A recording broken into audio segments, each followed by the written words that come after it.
ये जो है आपका अपर रेस्पिरेटरी ट्रैक्ट है। अपर रेस्पिरेटरी ट्रैक्ट बोले तो आपके गले के ऊपर वाला जितना भी रीजन है इसको बोलते हैं यूआरटीआई या अपर रेस्पिरेटरी ट्रैक्ट। ठीक है, यूआरटी। अब क्या होता है कि अपर रेस्पिरेटरी ट्रैक्ट अगर आप देखोगे तो यहाँ पे सबसे स्टार्टिंग आपकी होती है नोज से। ठीक है, नाक। अब नाक अगर आप देखोगे, आपकी नाक जो है बाहर की तरफ में ट्रायंगुलर शेप होती है, बाहर की तरफ में प्रोजेक्टेड होती है और नाक बनी होती है कार्टिलेज की। ठीक है, ये जो आपका टिश्यू है इसको आप दबा सकते हो, ये कार्टिलेज का बेसिकली बना है। अब नाक में अगर आप देखोगे तो नाक में होते हैं दो होल्स। ये जो होल्स होते हैं उनको बोला जाता है नॉस्ट्रिल्स या तो फिर नेल्स, NARES नेल्स, या तो फिर आप बोलोगे नॉस्ट्रिल, एक्सटर्नल नेल्स उनको बोला जाता है। अब नाक जो होगा तो आपको पता है कि नाक के अंदर में दो होल्स हैं, इसके बीच में जो है ये एक पोर्शन है, इसको बोलते हैं नेजल सेक्टम। ठीक है, जो कि दो नाक के गड्ढों को बिल्कुल आपका अलग करता है। ठीक है, तो नाक के अंदर अगर आप देखोगे, जैसे कि भी किसी की नाक मैंने ऐसे करके बनाया है, इसमें जो है दो पार्टीशन ऐसा आपका रहेगा, इसके बीच का जो ये आपको दिख रहा है इसको बोलते हैं नेजल सेक्टम। नेजल सेक्टम में जो आपका रहता है ये बना होता है कार्टिलेज का, जो दो होल्स को सेपरेट करता है। अब ये दोनों जो होल्स आपके अभी साइड का डायग्राम है तो उसमें नेजल सेक्टम आपको दिखेगा। ठीक है, अब ये जो दोनों आपको नॉस्ट्रिल्स दिख रहे हैं ये अंदर जाके कनेक्ट हो गए एक बड़ी सी कैविटी के अंदर में, जिसको हम लोग बोलते हैं नेजल कैविटी। ठीक है, ये हवा जो होती है यहाँ से आपके एंटर होती है और एक बड़ा सा आपकी नाक के पीछे एक चेंबर है जिसको बोला जाता है नेजल कैविटी। अब नेजल कैविटी अगर आप देखोगे तो इसके अंदर में आपको तीन ऐसे रिजेस दिखते होंगे, तीन ऐसे दीवार जैसे स्ट्रक्चर्स इसके अंदर में 3D में दिखते हैं। असल में जो है ये बोन के बाहर निकले हुए स्ट्रक्चर्स आपके पास होते हैं। ठीक है, तो इनको बोला जाता है नेजल पॉकेट। अब नाक में अगर आप देखोगे तो नाक के अंदर में जो है छोटे छोटे हेयर भी प्रेजेंट होते हैं। ठीक है, सारे मेल्स फीमेल सबके अंदर में होते हैं। ये जो नेजल हेयर्स होते हैं इनका काम होता है डस्ट पार्टिकल्स को ट्रैप करना। ठीक है, आपकी नाक में जो भी धूल मिट्टी में आप जाते हो तो जो भी डस्ट के पार्टिकल्स होते हैं एयर के साथ में जाते हैं तो उसको ट्रैप करने का काम आपका बेसिकली आपको होता है। दूसरी चीज जो है यहाँ का जो रीजन आपका रहता है, इतना रीजन ये मॉइस्ट रहता है। नाक में उंगली करोगे तो थोड़ा सा गीला गीला लगेगा आपको। ठीक है, तो ये मॉइस्ट असल में इसलिए रहता है ताकि जो भी डस्ट पार्टिकल्स है, बैक्टीरिया, वायरस से थोड़े बहुत जो है यहाँ पे आके चिपकते हैं, है ना, कि गीले गीले इस पे कब के चिपकेगा और आप छींक के जो है इसको बाहर निकाल सकते हो या फिर इधर फेंक सकते हो उसको निकाल के, है ना। तो कैसा है कि ये जो एरिया आपका होता है ऊपर वाला, इसका काम है एक तो डस्ट पार्टिकल्स को ट्रैप करके रखना, दूसरा चीज है आपकी जो एयर होती है उसको ह्यूमिडिफाई करना, मतलब कि उसके अंदर में थोड़ा मॉइस्चर कंटेंट को बढ़ाना।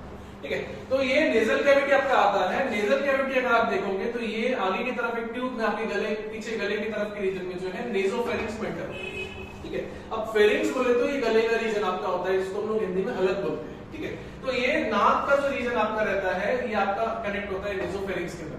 ठीक है, अब नेजोफेरिंक्स के अंदर में अगर आप सामने में देखोगे तो यहाँ पे आपका माउथ है, यहाँ पे आपकी ओरल कैविटी है, मतलब आपके मुंह के पीछे में जो है एक ऐसी जगह होती है जहाँ पे आपका माउथ और जो ये आपका रहता है नेजोफेरिंक्स, जो इसके मतलब नेजोफेरिंक्स जो आपका जो पीछे नाक का पीछे का जो रीजन रहेगा यहाँ रहेगा और आपका जो माउथ है उसका बिल्कुल सामने में आपका रहेगा। ठीक है, अब नेजल इसके नीचे में अगर आप आओगे तो यहाँ पे आपको दिख रहा है ओरल कैविटी।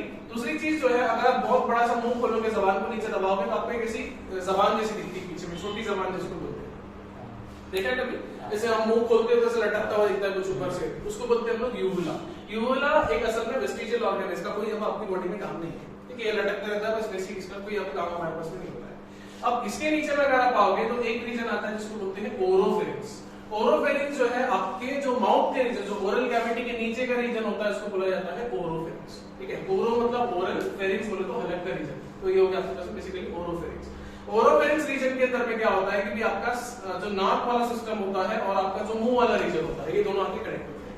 ठीक है, मतलब कि नेजल कैविटी की ओपनिंग यहाँ पे होती है, दूसरी चीज आपके माउथ की कैविटी की ओपनिंग है यहाँ पे आपकी कनेक्ट होती है, दोनों आपका मुंह और नाक जो है यहाँ से कनेक्ट आपको बेसिकली होते हैं। अब इसके नीचे में अगर आप देखोगे तो यहाँ पे आता है आपका बेसिकली फेरिंक्स, जो आपका एक्चुअली गले का रीजन होता है, आपको इन्फेक्शन हो जाता है फेरिंक्स रीजन आपका बेसिकली होता है। अब फेरिंक्स में अगर आप देखोगे तो यहाँ पे आपको दो ट्यूब्स दिखेगी, एक ट्यूब के बारे में अपन पढ़ चुके हैं, इसोफेगस। ठीक है, इसोफेगस जो है पीछे की तरफ आपका होता है और सामने की तरफ अगर आप देखोगे ये वाली ट्यूब आपको जो दिख रही है इसको मैं शेड कर रहा हूँ, ये एक ट्यूब है इसोफेगस और सामने की तरफ में आपको एक दिख रही है, इसको क्या बोल रहे हैं हम लोग, ट्रकिया। ट्रकिया जो है इसको हम लोग सांस की नली या विंड पाइप भी बोलते हैं। ये आपकी सांस की नली है, ये विंड पाइप है, सांस लेने के आपके काम में आती है। तो याद रखना कि इसके पोजीशन जो है ट्रकिया एंटीरियर होता है और आपका जो इसोफेगस रहेगा वो रहेगा पोस्टीरियर, मतलब सामने की तरफ ट्रकिया, पीछे की तरफ आपका इसोफेगस। ठीक है, अब ट्रकिया में आपने को क्या है, इससे काम है ज्यादा, इससे काम आपके पास में नहीं होता। ये पीछे वाला रीजन आपका होता है लेरिंगोफेरिंक्स, मतलब कि लेरिंग्स का जो रीजन होता है उसके पीछे वाला जो रीजन आपका रहेगा वो लेरिंगोफेरिंक्स आपके पास में होगा बेसिकली। अब क्या होता है कि आपके दो, एक खाने की ट्यूब है और दूसरी आपकी सांस लेने की ट्यूब है। ये दोनों जो है एक ही जगह आके कनेक्ट हो रही है, एक ही जगह आके सेपरेट हो रही है। अब यहाँ पे अगर आपको मैंने डाइजेशन के टाइम में बताया था कि जो फूड होता है वो बराबर ईसोफेगस में जाता है, ना कि आपके सांस लेने की नली में जाता है ना। तो कैसा होता है कि यहाँ पे अगर आप देखोगे तो आपको मैंने बताया था कि एपिग्लॉटिस नाम का एक फ्लैप जैसे एक पर्दा जैसा स्ट्रक्चर होता है। तो जैसे आप कुछ खाना पीना वाना खाते हो तो ये क्या करता है कि सांस की नली में से ढक लेता है, बंद कर देता है, ऐसे पलटता है ऐसे करके, कार्टिलेज का बना होता है। और क्या होता है कि जो भी फूड आप खा रहे हो तो ऐसे होते हुए ईसोफेगस से नीचे की तरफ जाता है। ठीक है, अब आप बात करते हुए कुछ खा रहे हो तो क्या होगा कि भाई ये दोनों, ये जो एपिग्लॉटिस रहेगा ये ऐसी बीच की तरफ रहेगा, और कुछ खा रहे हो तो शायद ईसोफेगस की जगह पे आपके ट्रकिया में चलेगा। ठीक है, तो कैसा होता है कि यहाँ जो एपिग्लॉटिस रहता है ये कार्टिलेज का बना आपका रहेगा, और ये पर्दे जैसे एक्ट करता है, एक दरवाजे जैसे एक्ट करता है, जो एट अ टाइम एक नली को बंद करता है। ठीक है, अगर आप कुछ खा रहे हो तो सांस की नली को बंद करेगा, अगर आप कुछ जैसे नहीं खा रहे हो, जैसे अभी नॉर्मली मैं बोल रहा हूँ तो मेरी जो ईसोफेगस की जो नली ये बंद होगी और आपकी जो सांस की नली होती है शुरू होगी। तो ये ऐसी चीज आपके पास में रहेगी। ये होता है आपका एपिग्लॉटिस। एपिग्लॉटिस के नीचे में अगर आप आओगे तो यहाँ पे एक रीजन रहता है जिसको बोलते हैं हम लोग लेरिंग्स। लेरिंग्स जो रहता है यहाँ पे आपकी आवाज प्रोड्यूस होती है। अगर आप अपने गर्दन पे यहाँ पे हाथ रखोगे तो यहाँ पे आपको वाइब्रेशन फील होगी। ठीक है, मेल्स के अंदर में जो है लेरिंग्स थोड़ा सा मोटा हो जाता है। ठीक है, लेरिंजियल रीजन जो है जैसे आपकी एज के अंदर में आपको थोड़ा सा ऐसे गोल गोल दिखेगा। ठीक है, तो लेरिंग्स का रीजन होता है मेल्स के अंदर में ये थोड़ा मोटा हो जाता है। फीमेल्स में जो है नॉर्मल साइज का आपका रहता है। मेल्स के अंदर में लेरिंग्स को एडम्स एप्पल भी बोलते हैं। ठीक है, मेल्स के अंदर में जो है लेरिंग्स थोड़ा सा मोटा मोटा होता है, जिसको हम लोग एडम्स एप्पल भी बोलते हैं। लेरिंग्स का जो रीजन आपका होता है यहाँ पे आपका साउंड प्रोड्यूस होता है, इसीलिए इसको साउंड बॉक्स भी बोला जाता है।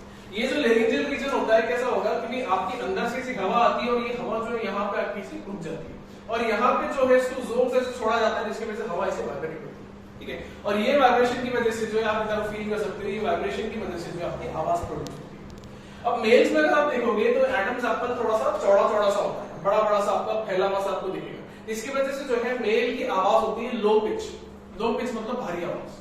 ठीक है, और फीमेल्स में जो होता है ये एडम्स एप्पल या आपका जो लेरिंजियल रीजन होता है, एडम्स एप्पल नहीं, लेरिंजियल रीजन जो होता है थोड़ा सा छोटा होता है, जिसकी वजह से फीमेल्स में मीठी आवाज होती है, हाई पिच वॉइस जिसको बोलते हैं। ठीक है, तो मेल्स में जो है लो पिच वॉइस या भारी आवाज आपको देखने को मिलेगी due to this laryngeal reason. ठीक है, और ये प्यूबरिटी के बाद में जो है मेल्स के अंदर मतलब 13-14 साल के बाद में प्यूबरिटी के बाद में मेल्स में थोड़ा सा ऐसा फैल जाता है, बड़ा हो जाता है। ठीक है, देन इसके नीचे में अगर आप जाओगे तो ये आपकी है सांस की नली, जिसको हम लोग बोलते हैं ट्रकिया, और यहाँ से फिर आपके नीचे की तरफ कनेक्ट होते हैं आपके लंग्स। ठीक है, लंग्स का जो है फिर बेसिकली कनेक्शन होता है। समझ में आया? अब इसमें से बहुत सारे जो लेबलिंग्स है वो आपकी बुक में दी है, उसका नाम दिया है लेकिन डायग्राम नहीं है, इसलिए मैं आपको डायग्राम दिया है। इसको रोकता हूँ।